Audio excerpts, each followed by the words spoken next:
The following sermon was preached at First Assembly of God Wascom in Wascom, Texas. Thank you for stopping in.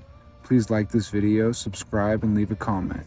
If you are in the area, we would love for you to join us in worship every Sunday at 10:30 a.m. and Wednesday at 6 p.m.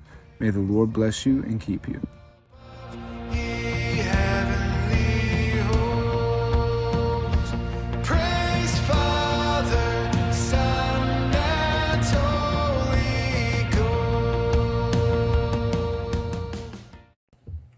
We're going to be in Mark chapter 1 and also Luke chapter 5. Tonight, we're continuing on in our study through the life and ministry of Christ, and we're going to be focusing over the next couple of weeks, Lord willing, on lepers, cripples, and outcasts. We're going to be focusing on lepers, cripples, and outcasts, Jesus' ministry to those who are in fact the least of these. Amen. Jesus' ministry to those who are broken. Jesus' ministry to those who are overlooked, to those who are hurting and desperate. We see throughout the Gospels a beautiful picture of the Lord's compassion for the most kind of destitute of humanity. And over the next few weeks, we're going to be highlighting this aspect of Christ and his ministry as we look at these stories concerning lepers, cripples, and outcasts. So we're going to begin in Mark chapter 1, and let's read verses 40 through 45 of Mark chapter 1. Read what? Chapter 1 of Mark, verses 40 through 45.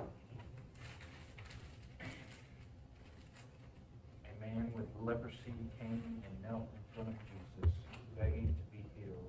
If you are willing, you can heal me and make me clean, he said. Moved with compassion, Jesus reached out and touched him. I am willing, he said, be healed. Instantly the leprosy disappeared and the man was healed. Then Jesus sent him on his way with a stern warning. Don't tell anyone about this. Instead, go to the priest and let him examine you. Take along the offering required in the law of Moses for those who have been healed of leprosy. This will be a public testimony that you have been cleansed. But the man went and spread the word, proclaiming to everyone what had happened. As a result, large crowds soon surrounded Jesus, and he couldn't publicly enter a town anywhere.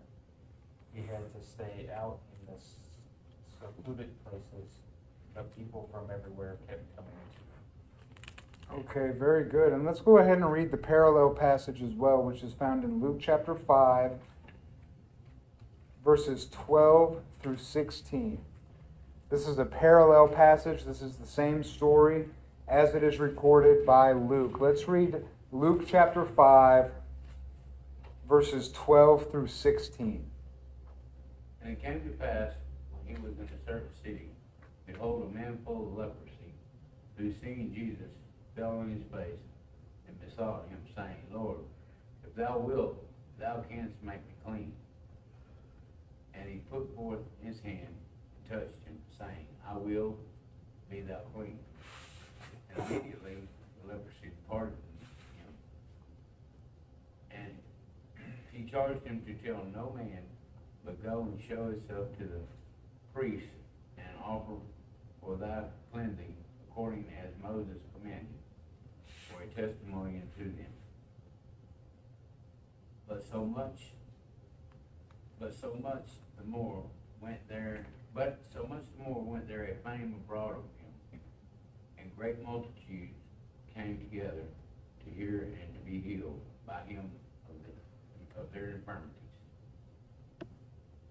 And he withdrew himself into the wilderness to pray. Okay, very good. So we've been giving, over the last number of weeks, kind of a special priority to Luke. And in a few future weeks, we'll be giving kind of a special priority to Matthew as we begin looking at the Sermon on the Mount.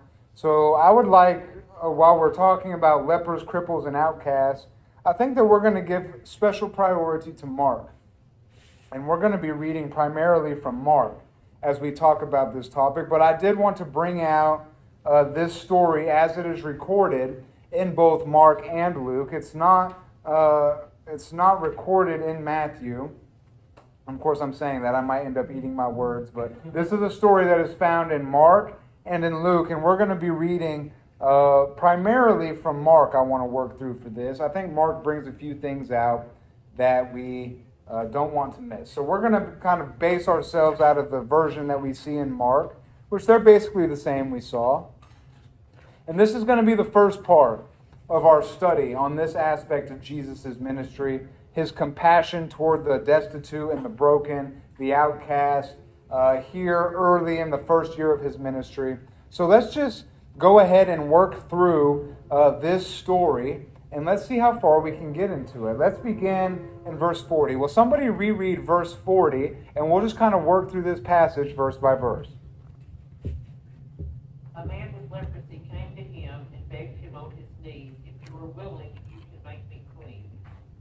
Okay, so beginning with the story, who is present at this story? What is kind of going on? Set the stage for me.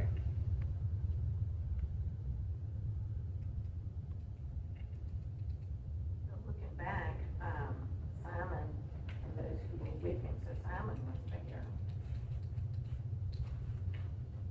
Okay, yes, what we had talked about over the last couple of weeks was the fact that Jesus had just called the first disciples, who were whom? Who were the first 4 disciples that Jesus called? Simon, Peter, Andrew. Yep. John, Yep. and James, that's James, right. yeah. That's right. So these were the first 4. They had been called. And of course, we remember he went out. It says that he departed into a solitary place. He had been healing the masses. He had been doing all this stuff. He was having a miraculous ministry going on in Capernaum, in that region. And The whole city was gathered together at the door. the whole city was gathered together, and Jesus ministered to everybody there. He was casting out devils. He was healing the sick. And then he split in the morning, went to a solitary place to pray. The disciples hunted him down and said, "Hey, everyone's looking for you." And Jesus said, "What? We got to go to other places. I'd love to just stay here and minister all day, but I got to preach the good news of the kingdom to everybody." Okay? So that's kind of the background. Verse 39 says, "And he preached in the synagogues throughout all of Galilee and cast out devils." So Jesus is in Galilee. He's ministering in the synagogues and all the different towns and villages. And what we have here then is a story. This is one of the instances where Jesus was ministering in some part of Galilee. And we can presume that Jesus is there, obviously. We can presume that his 4 disciples are there because he had just called them. They're following him. They dropped their nets and followed him. So we've got these characters. Now, who is the character who approaches Jesus and his disciples in verse 40? The leper. And that's what it says. There came a leper unto him. You remember what it said in Luke. Remember now, Luke was a physician.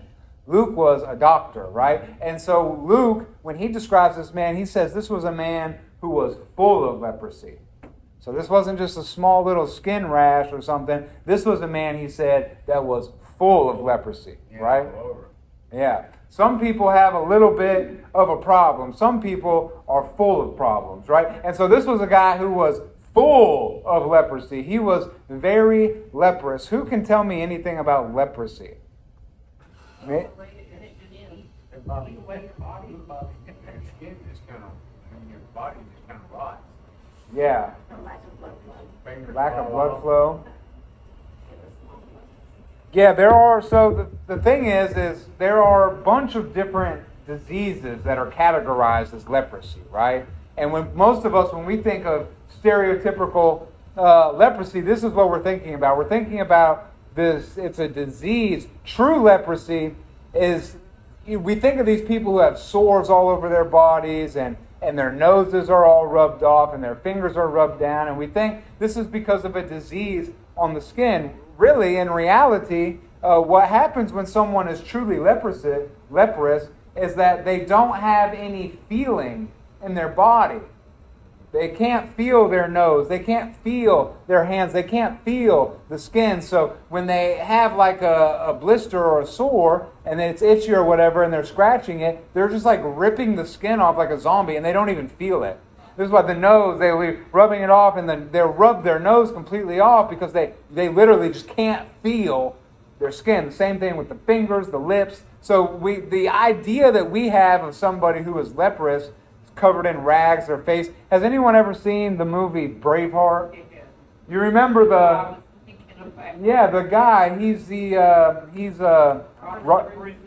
Robert the Bruce's father. Exactly. Yes, he's leprous, right? And then by the end of the movie, he's covered in the rags and he's all nasty. That is one form of leprosy. Of course, there are other forms too that are described in the Old Testament as just like regular skin blotches and different things, and then even things like eczema would have been considered leprosy. Like if you read through the Old Testament law and their descriptions of leprosy, even things as simple as eczema would have been considered a form of leprosy back then. But no doubt this is a guy who was more like Robert the Bruce's father. This was a guy who was full of leprosy, and he had this great problem. Now, this man came, and what did he do?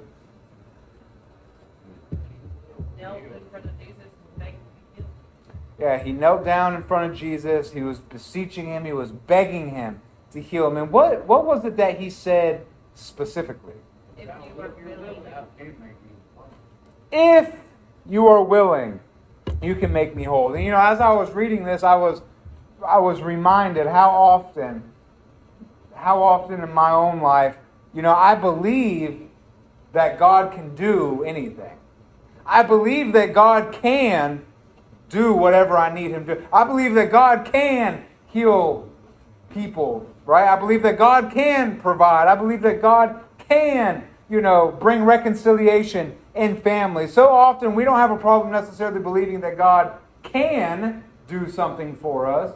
But very often we have a problem much like this leper, which is our problem is we're not entirely convinced that he wants to. That's right. It's not always a matter of God, can you do something? I think we would all say, yes, God can do this, God can do that. The problem that we often run into is we're not as thoroughly persuaded that he is willing to do so. And here is an example where we will go on to see that he was indeed willing to do so. But it actually raises a good question. I think this is a good question. I think this is something we're talking about. And that is the question, is it always God's will to heal people? Is it always God's will to deliver people from their circumstances? Is it always God's will to do the things which we believe he can do? Is that always God's will? What do we think? I don't think so. We don't think so? I think You do think so? Well, we have disagreement. Great, let's get into this then. So Brother Charlie thinks so. Brother Charlie, why do you think that? Because every example that you can ask for, he gave. He gave it. Okay. So Brother Charlie says this, and we have a dispute in the family, but we're not going to bring that out. Brother Wendell says no, and I want to know, Brother Wendell, why do you say you don't think it's always his will to heal? Well, it depends on the circumstances of the aftermath of the outcome. Okay.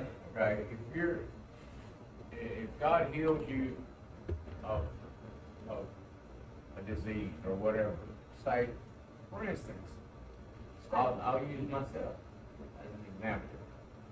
I have liver disease. Okay. And I haven't been healed yet. He has went to the point that it hasn't got any worse. He's taking care of me in that manner. But maybe he knows something I don't know. Maybe he knows that if I were healed, I might start drinking again, or I might go back to whatever it was that caused it in the first place. That I quit because of it, or that's why I quit in the first place. I mean, I don't care for it anymore, but maybe he knows something I don't know. So what I hear you basically saying is that maybe God has other priorities other than just our simple physical well-being. Yeah, I believe it's his desire, but it's not always his will. Okay, explain that, because this sounds like a Look at Paul's thorn in his side. okay. He had faith that God could heal him.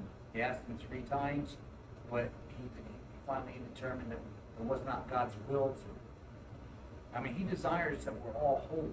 I mean,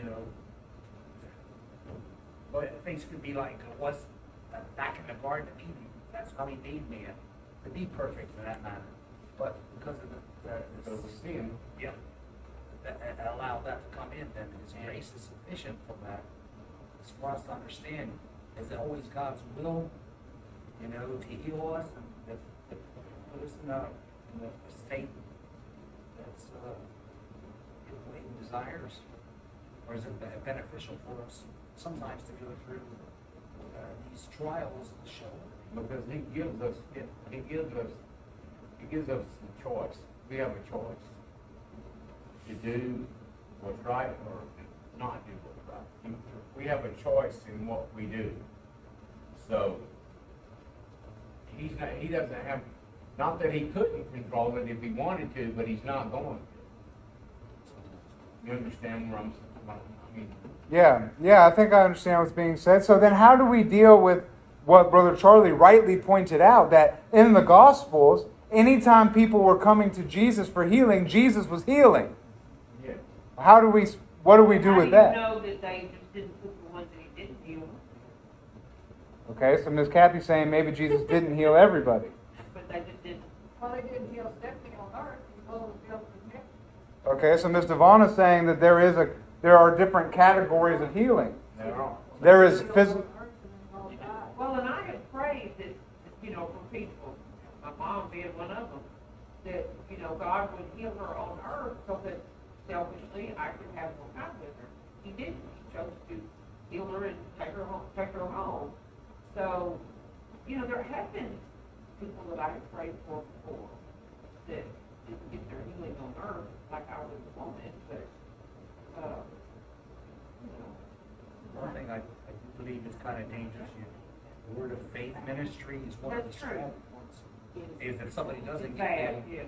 it was because somehow it was not God's will, but it was your fault, sin in your life or something like that. And it always questions you. It always makes you question even your eternal salvation. So, Okay, so Brother Chuck just brought up something that I think is actually very important. So he brought up a teaching that is very common and very prevalent kind of in charismatic circles, which is to say, there are folks who would say, well, God always wants to heal and God is ready to heal. And if you pray for someone to be healed and they're not healed, it is either your fault as the prayer because you didn't have enough faith, or it is the person you're praying for's fault they weren't healed because they didn't have enough faith.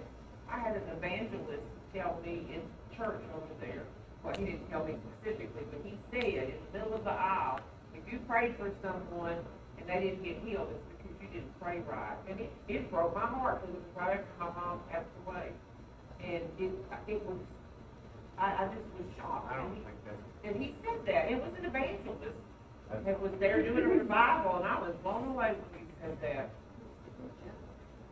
Well, and that kind of comes down to the question that we're asking. It was my fault, Yeah, this is a controversial question, especially in, a Pentecostal or a charismatic environment, because of course, I don't think any of us would say that God doesn't heal people, right? Of course, we would all say that. That's obvious. But there is, as our brother pointed out, a teaching which says God always wants to heal, and if he doesn't heal, it's your fault. And Brother Charlie, I don't want to speak for you. I don't know if that's what you're saying. Brother Charlie said that God always wants to heal, and we know that because in the in the Gospels, when people are coming to Jesus, Jesus is healing people. And I haven't actually heard anybody deal with that besides saying, well, maybe they just didn't put the other stories in there, which is valid enough, I guess. I am curious. I have another reason. Okay. The reason that everybody maybe was healed is because he was starting a movement on earth, and And he needed for people to believe. So, while Jesus was here on earth, and even shortly after he left with the disciples, there was a lot of healing going on. But he was working a ministry up.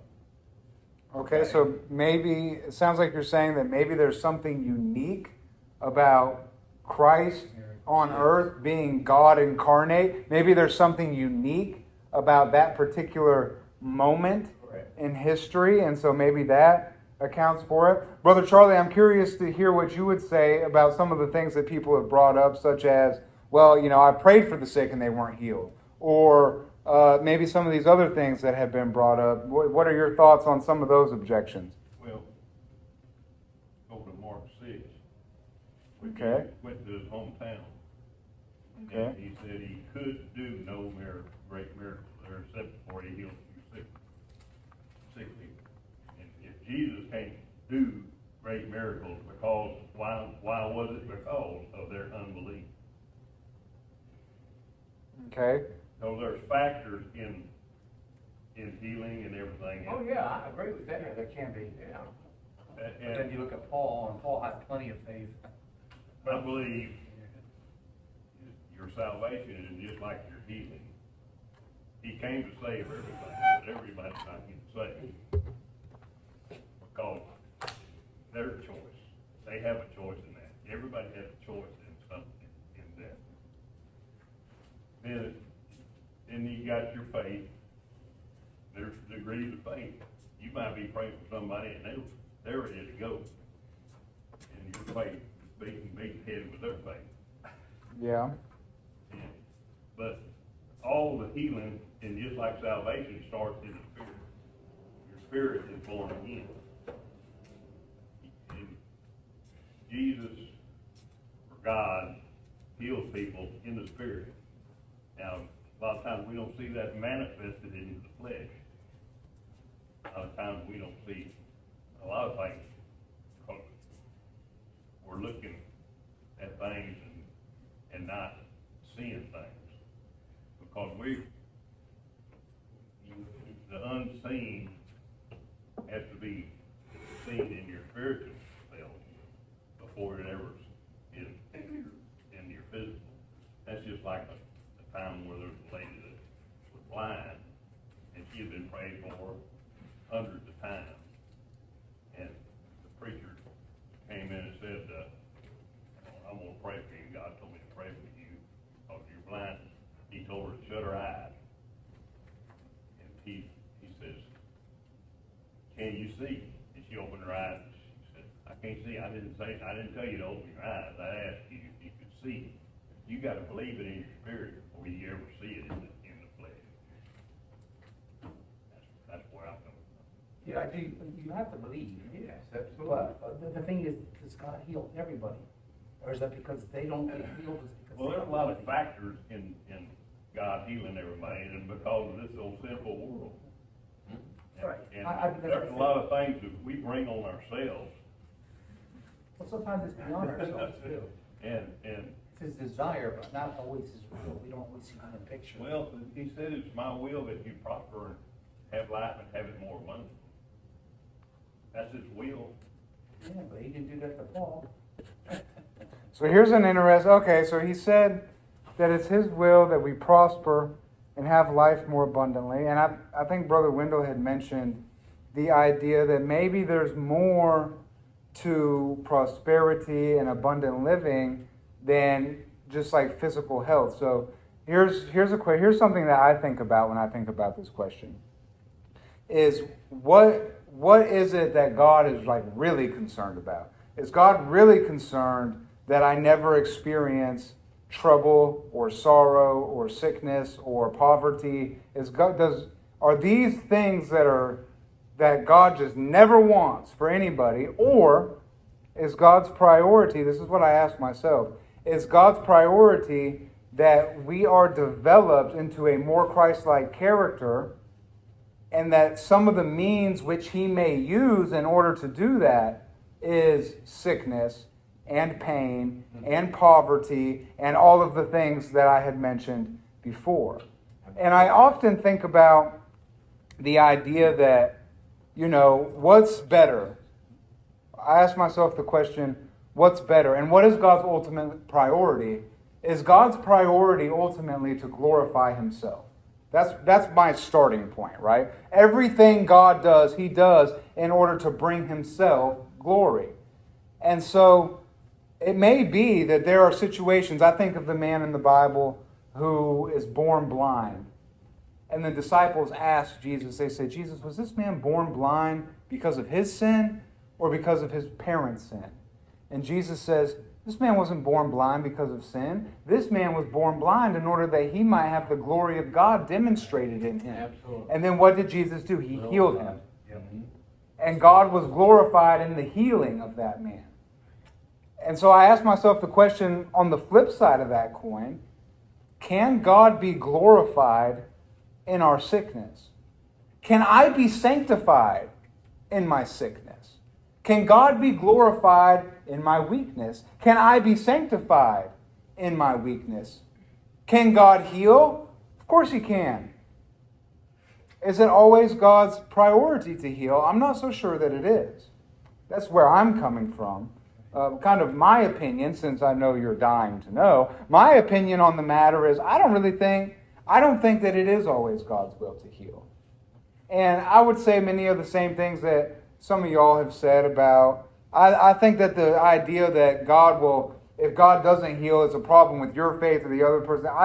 I reject that out of hand. I think that's dangerous, and that's kind of a destructive thing to be telling people, I think. If that evangelist, I just want to say that I would never ever say something like that to somebody, because that's bizarre. That really is bizarre. I wouldn't say that to anybody. But I asked the question, what is God's priority? I think that God's ultimate priority, besides glorifying himself, is developing us. And I think one of the things he uses in order to do that is our sickness, is our poverty, is our difficult life circumstances. Because I can tell you something. God has done more in my life through my trial, through my weakness, through my failure, through my sickness, through my broken body. He's done way more and causing me to be more like him through those things than in any of my riches, any of my high points, any of my victories. The things that have really consecrated me unto God has been that furnace of affliction, as it were, that is purifying him and burning out the sorrow. And Brother Charlie, you actually said something that was very interesting, which is that you said that God heals not only physically, that healing is not only manifest physically, but before it's ever there, it's spiritually. And isn't it the case that as believers, all the days of our life, and you also said, we bring things on ourselves. Yeah, if I smoke a pack of cigarettes every day for 30 years, and then I get lung cancer, and if God doesn't heal my lung cancer, am I really going to blame God for that? And that might not have been what you were saying. That's kind of how I took it, though. That kind of a thing. But is it not true that by his stripes we are healed? Amen. Is it not true that there will be a day, as somebody pointed out, I don't remember who it was, there will be a day where we will have glorified bodies and there will be no sickness. There will be no pain. There will be none of this. Why? Because the healing is already spiritually there. It's there. And we may not see it in the natural, we may do it. Now, I can tell you, any one of us who, if you've been in the church world long enough, you've seen God heal people. I've seen God take people who had only 25% function in their heart and then go back to the doctor, and the doctor take their scans and say, there must be a mistake because you have the heart of a 15-year-old. I've seen these kinds of things. I've seen little girls delivered from cancer. I've seen little boys on the ICU, on ventilators in the hospitals, getting prayed for by the saints, and then he's recovered and up within just hours. I have seen God do miraculous healings. I've also seen people not healed, right? I have laid hands on the sick in wheelchairs. I've laid hands on people who were, on their deathbed, brain dead, after trying to commit suicide, right? and they're just there, all hooked up to machines. I've laid hands on everything, running the gambit. Because the reality is, as believers, it's really not our problem whether or not God's going to heal, because what does God command us to do? To pray. And to believe. That's right. To pray and to believe. He commands us, He calls us, pray for the sick, and to believe that He is able to heal and that He will heal. And so I pray for the sick, and I pray believing that God can heal them. And if they are healed, I'm not surprised by it. Right. And if they're not healed, I don't feel like I did something wrong. And I don't feel like they did something wrong. I just feel like maybe at this present moment, God has something different in store for that person. It wasn't the time. And I also understand, as our brother said, that there is real spiritual healing that already exists. And though it may never be manifested in this world, one day it will be. So is it always God's will to heal? Maybe not here on earth, I don't think. Of course, everyone's entitled to their own opinion. But at the end of all things, everyone will be healed, right?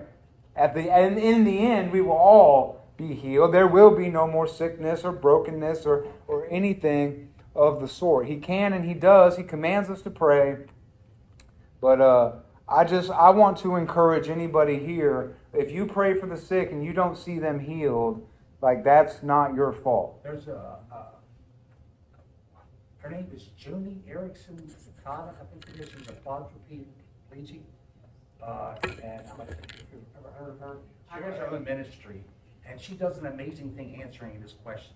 Okay. She's prayed over and over for that. But the content that she has, being a Christian every day, even though she has to have somebody help her do everything, but the love that she has an amazing ministry through it, that helps to answer some of those. Why doesn't God heal everybody who asks? Because they can use them better I don't know the way they are. She should answer no. I just know she ministers. She might. Going through that, it's this person She has her age. shining the love of Jesus as that person is in that illness. And how many other people are seeing her as that example of Jesus that turns their life around. So not always, from a nurse's standpoint, and I've seen it, not always is illness a bad thing. Yes, if a person's going through cancer, it's painful, their hair falls out, everything else goes wrong. But then you look at that person and God drawing that person closer to Him. It's that person's choice whether or not they will be drawn to Him or not. They can reject Him in health as well as in illness. But just looking at that and seeing the ones that had the good Lord in their heart and they were just drawn closer to Him. As they were drawn closer to Him, it just radiated out to their Joy and family and peace, yeah. friends. It was just, I guess you could say, a joyous thing to see in the midst of that person's suffering. Yeah. And definitely, these things happen, right? And might be a quadriplegic who's like, living for God. That's like a testimony against people who maybe don't have it as bad as that, but they're angry with God. Right. Yeah, that's what she gives her that joy and that peace and that hope to go on, and also proves that she loves the Lord. So, and it's not her lack of faith that she's not healed or anything that she's done. It's just God. Like I said, I really believe it's God's desire that everybody be made perfect, but it might not always be God's will. That desire will come to fruition in the eternity.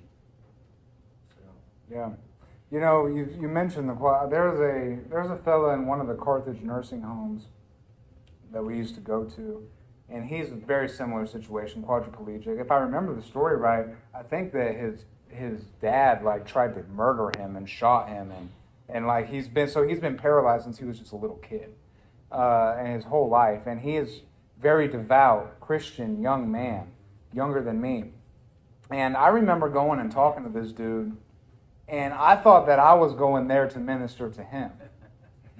And as I sat there and I listened to this kid talk, and as I listened to him just all the praise and glory that he was giving God, even in the middle of his unbelievable circumstances, obviously he was the one doing all the ministering to me.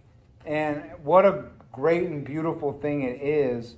And it reminds me of, this I believe is true. Here's a question that we ought to ask. This is a question that we all should ask. Is Christ enough? Is Christ enough? Is Christ enough? Even if I die a pauper's death in a cardboard box, is Christ enough? My grace is sufficient. Is Christ enough, even if I should be like Job, scraping the boils off my skin with pottery? Is Christ enough? Is Christ enough, even if I should serve him all my days in prison, in a gulag or something? This is a question we need to be asking ourselves. Is Christ enough? Because throughout history, obviously, there have been men and women and children who are followers of Christ who have gone into the Colosseums, wearing the skin of animals, being torn limb from limb by wild beasts. There have been men and women and children who were dipped in tar and set ablaze to provide light for the emperor in his gardens. There have been men and women and children who have ministered to people in the midst of plagues that we could not even imagine. The Black Plague rolls through your village in Egypt and wipes out 85% of the population. And you have Christian ministers and other people who are there praying for the sick, helping and doing whatever they can. And your whole family around you is dropping like flies. Christians, men, women, and children who are burned alive in cages, who are executed in soccer stadiums to this day. Men, women, children who are taken away by the CCP and locked inside of concentration camps where they don't get organic food and they don't get free health care and they don't get all of the things that we so often take for granted. And we have to ask ourselves the question, here in the West, in America, as Christians who, let's be honest, we sacrifice nothing. Nothing. At least not in comparison to these people I'm talking about. Now, only fools compare themselves with themselves, okay? So don't misunderstand me. We live in a different situation. We're called to be faithful in our situation. But we have to ask ourselves the question, and increasingly so, is Christ enough? Is Christ enough, even if I'm not healed? Is Christ enough, even if I am poor? Is Christ enough, even if I do have to go to my death? Is Christ enough if they should come and take my family away? Is Christ enough if I lose my possessions? Is Christ enough? And this question, I think, is very central because for a lot of people, the answer is simply no. A lot of people treat God like a gumball machine. Like I put my quarter in and I expect my gumball out. And of course we know that that's not how things work, right? So, go ahead. A lot of people look at Christ as Santa Claus. Mm-hmm. Gimme. Yeah. And if I'm good, I'll get this. If I'm bad, I don't Yeah. get that. Or won't get that. He's not Santa Claus. He's not Santa Claus. No, he's not. And we talk about how in the Gospels Jesus was just healing. And we mentioned this a few weeks ago. I think that, when Jesus goes around healing these people, he's not pulling anybody's card. He's not saying, well, let me check my list twice and have you been naughty or nice, right? We don't see Santa Claus in here. We just see Jesus healing folks. And as we're going to get into in the coming weeks, we're just going to see more of this kind of a thing. Jesus ministering to people, not whether they've been good or not whether they've been bad. It has nothing to do with that. Because if we got what we deserved, we would all just be in a lake of fire. But every single moment that we get enjoying the common grace of God is mercy. One thing we don't talk too much about is why did Jesus do those healings? What was the purpose? To prove that he was supernaturally the Son of God. He was a deity, the deity. That was the whole purpose of it.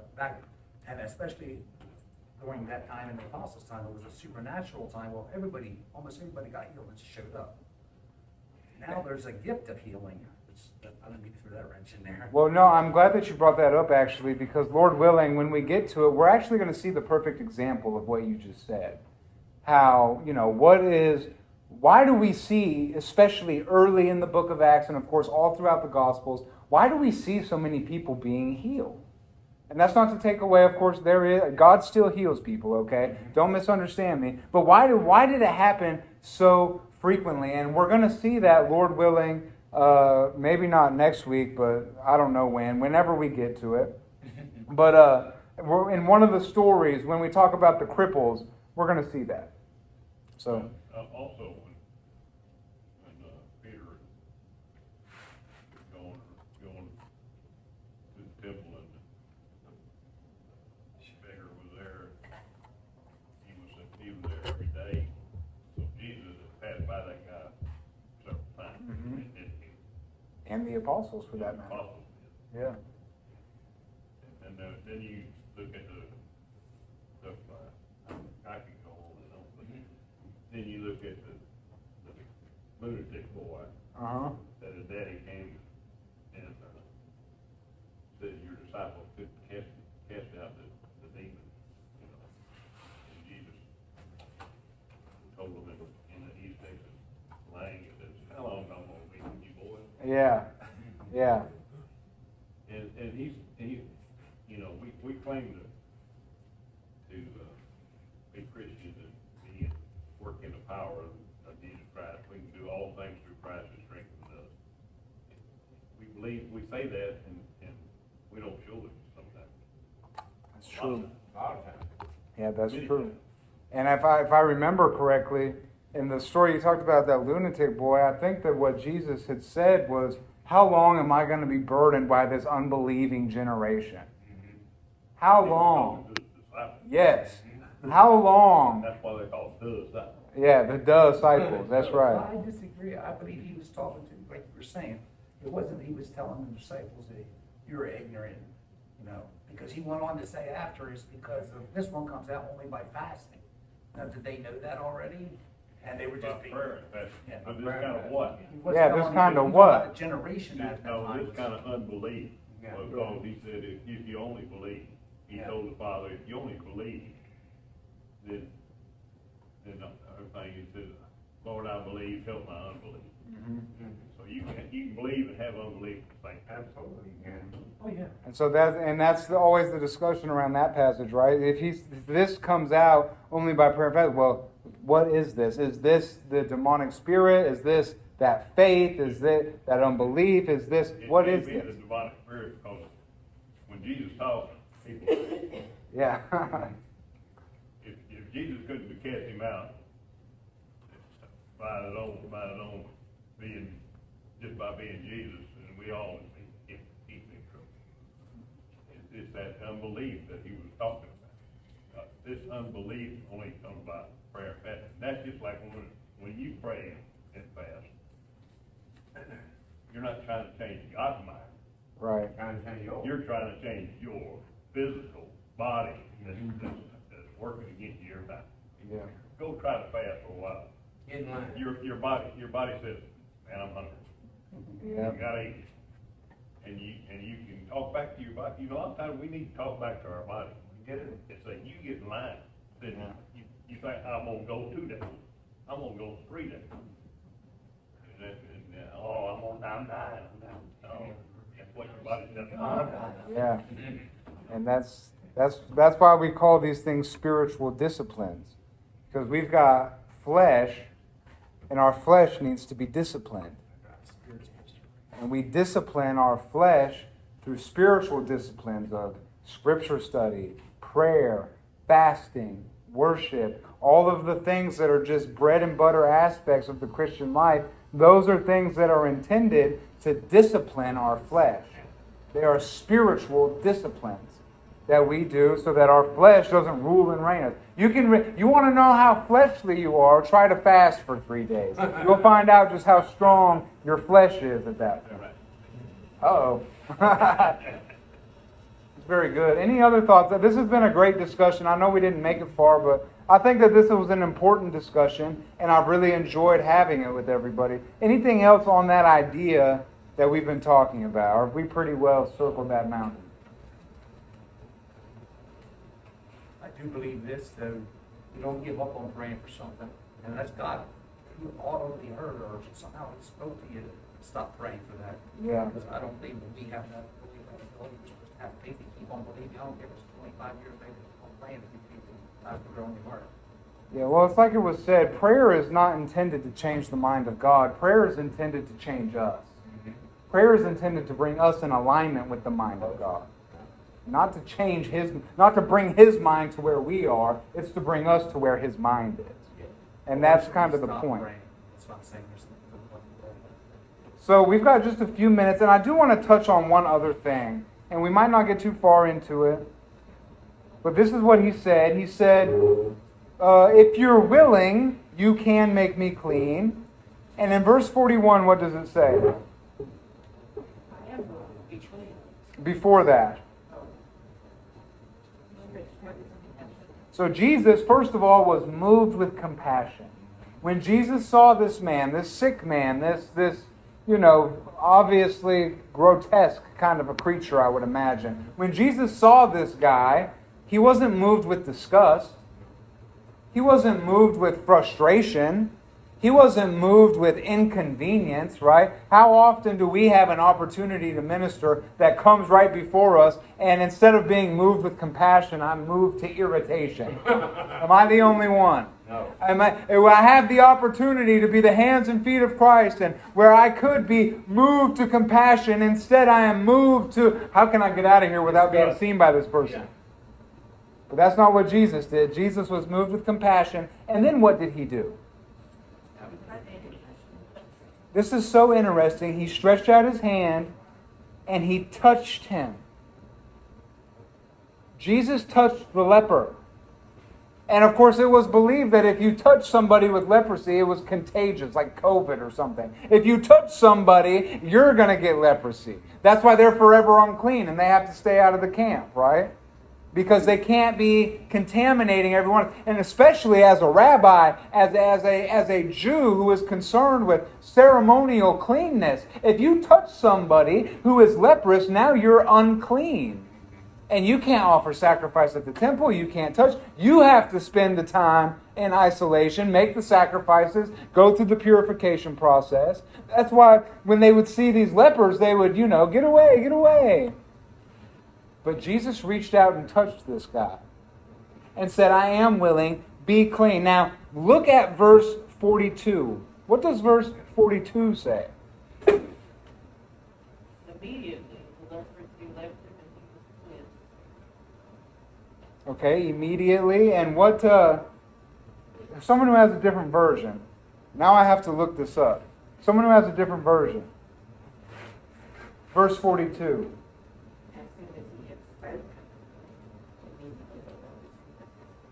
As soon as he had spoken, immediately. Now, I should have already looked this up, but now I have to look up in the textual traditions. But what really stood out to me, Jesus reached out and touched this leper. There's no telling how long it had been since this leper had any kind of physical contact. Because he's been unclean. Nobody's touching this leper, except for maybe other lepers. And Jesus reached out and touched him. And said, I am willing, be clean. And the man was delivered from his leprosy, not when Jesus touched him, but when Jesus spoke the word.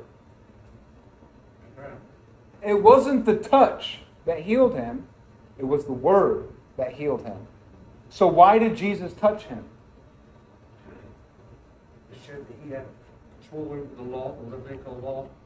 Because he'd always tell them to go pay their Levitical law but whatever the price was that they were supposed to go do it.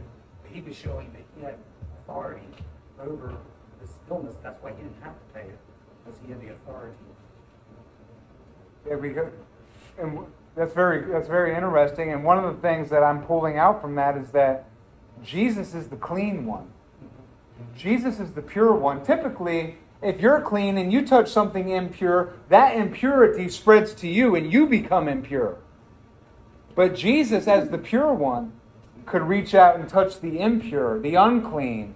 And instead of that impurity transferring to him, his purity, his cleanness is transferred to the unclean. Because he has power over all of that. Jesus is so pure, so holy, so clean, that even the filth and the disease of the world couldn't touch him. And even today, doesn't matter how filthy, how impure, how unclean we may be, when Jesus touches you, his cleanliness, his purity is going to rub off on you. It ain't going to be the other way around. And how should we, as followers of Christ, be interacting in this world in such a way? Are the impurities of the world, are they causing us to become unclean? Or when we touch the impurities of the world, are they made clean? You see. Any other thoughts as we come to a close here? My translation here, 41, says that Jesus was indignant.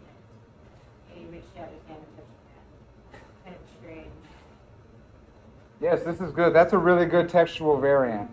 And that's something that, in fact, we'll bring that out and we'll talk more about that, because this is a really good textual variant. So most translations will say that he was moved with compassion. But some of them say indignance, that he was angry, that he became angry, he became indignant. And that's because of a textual variant that is found in the text. So maybe next week, maybe we can spend a little bit of time looking at that, as well as looking at verse 42 about and as soon as he had spoken. Normally I get into all that kind of stuff, and I had looked a little bit at that because I knew that was there, but I didn't really see it, or I didn't really focus on it very much. So maybe next week we'll look at that. We'll look at a couple more aspects of this story, and maybe after talking about that, we might finish the story here. But other than that, does anyone else have anything? Go ahead.